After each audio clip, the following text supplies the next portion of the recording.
He said, you won't like it so much after a couple of days because they do it right up here and it's going to wake you up every morning.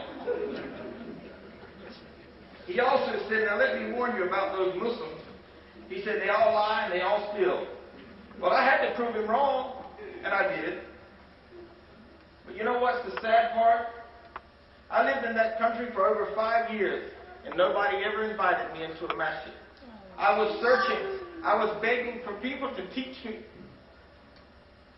about Islam, and nobody ever invited me.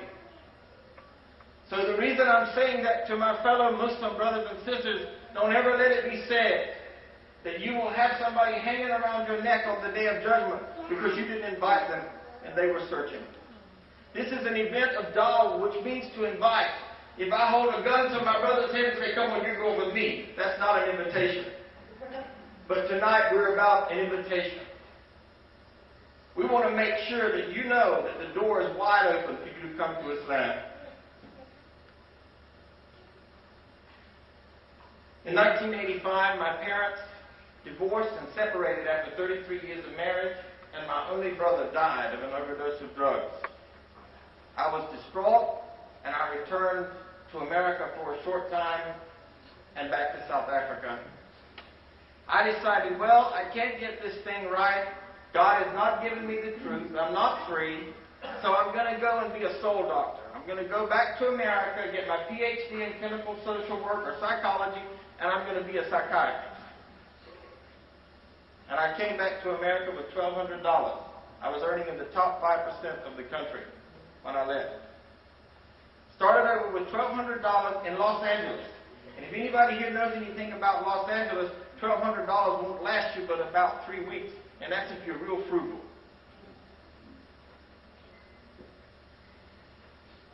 Allah blessed me with a wonderful wife.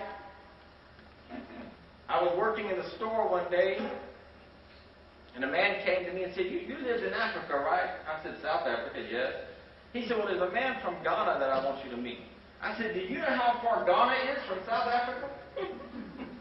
You know, it's not like we're going to be swinging in the same trees together or riding on the same elephant. You know, it's sad, but really, I'm an American, so I'm allowed to say this.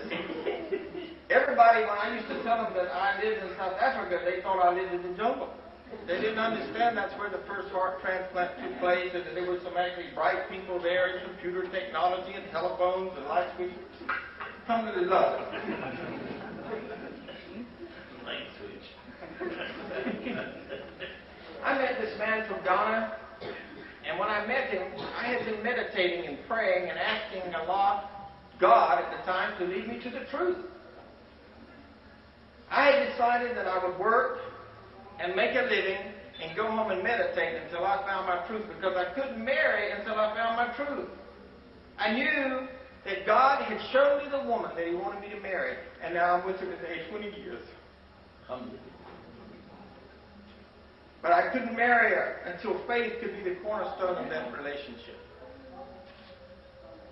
Anyway, when I went to see this man from Ghana, I said to him, God has led me to you.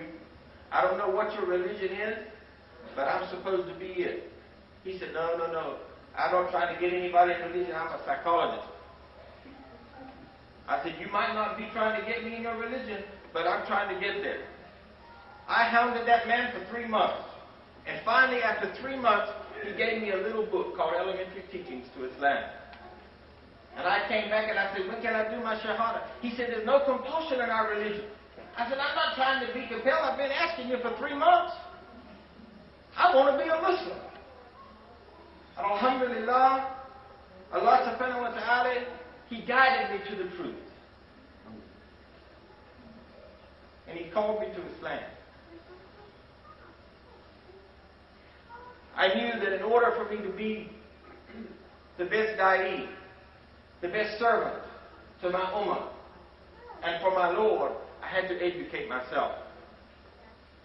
I was working in California by that time, was earning about $70,000 a year. And I said to my wife one day, you know what, this is strange, but I feel so strongly that Allah wants me to go to North Carolina. And a prophet is not on earth in the same town was what they said about Jesus, Esau and Salam. I said, I don't want to go back to my same town where I was a preacher and then, wear a jalabia and tell people I'm a Muslim, alhamdulillah, Allahu Akbar, all this stuff. And lo and behold, the business I was running got sold. And I said to my wife one time, I feel like Jonah. God told him to go to Nineveh. He said, I don't want to go to Nineveh. So he had him swallowed by a big fish and vomited up on the shore. Well, Allah was kind to me because I didn't get vomited up, but I did go back. When I got to North Carolina, I couldn't find a living that was comparable to the living that I've been making. And another thing happened. My mother said, if you're coming back here and you want my support, you have to change your name. You can't be a Abdurrahman anymore. I said, then I don't need your support.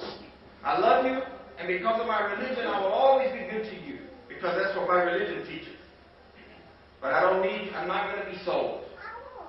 I've been searching all my life for the truth, and now I have it, and I'm not for sale. I called my father, and I said, Dad, I need some help. We were going to stay with Mom for a while, and we're no longer invited. He said, call me back in 2 hours. I called him back. He had us an apartment. He found us an apartment. The lady that ran those apartments, I had played the piano for her when I was a pianist and southern musician. She said, we'd love to have him. My dad said, I can't pronounce his name. It's Abdul Rahman or something like that. But anyway, I call him Abdul. So we went to North Carolina. And they did a whole big page in the newspaper about me coming back to Wallace, North Carolina, a little town of 6,000. Had a picture of all my children and my Zal, my wife. And you can believe that stirred a lot of energy, a lot of opportunity to share Islam with people. Well, this lady that ran these apartments said to me one day, Abdul, why don't you go back to school? I said, are you crazy? I got 4 children, 3 children at the time, and a wife, and no money. She said, well, let me tell you a secret. She said, these apartments are owned by the Farmers Association of America, and they want to invest in North Carolinians. So if you go to school, we'll pay your rent and 2/3 of your light bill. I said, what am I going to do, be an indentured servant for the rest of my life? She said, there's no catch. It's for real. I said to my wife, I know I'm supposed to be here. I don't know why yet. I went to register for school. I was wearing not this kufi, but one like it. An inmate was standing at the Duplin County Correctional Facility. He told another inmate who was on work release, tell that man with the white hat to come and see us. I'm walking on campus minding my business, and this guy comes and says, hey dude, there's some Muslims over there that want you to come to see. I said, I don't know anybody in jail. He said, well, they want you to come. I started crying. I knew right then why Allah wanted me to go to North Carolina. I said to this young man, go bring me a list of those people and who I need to speak to. The very next day, I met with the warden of that prison.